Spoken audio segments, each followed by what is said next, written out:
I believe there is nothing more urgent than mass migration. Today, almost 1 in 5 people living in this country moved here from abroad. That is, of course, an all-time high. It's a similar number, by the way, in the United States, also an all-time high.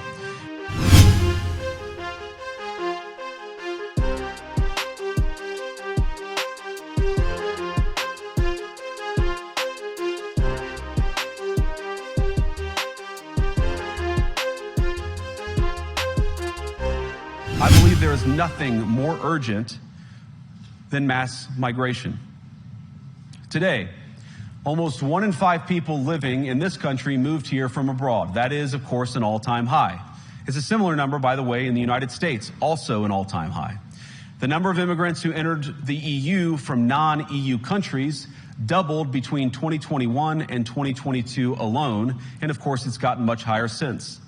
And we know this situation, it didn't materialize in a vacuum. It's the result of a series of conscious decisions made by politicians all over the continent and others across the world over the span of a decade. We saw the horrors wrought by these decisions yesterday in this very city. And of course, I can't bring it up again without thinking about the terrible victims who had a beautiful winter day in Munich ruined. Our thoughts and prayers are with them and will remain with them. But why did this happen in the first place? It's a terrible story, but it's one we've heard way too many times in Europe and unfortunately too many times in the United States as well.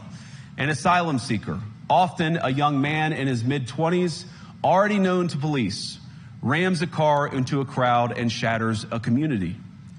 How many times must we suffer these appalling setbacks before we change course and take our shared civilization in a new direction?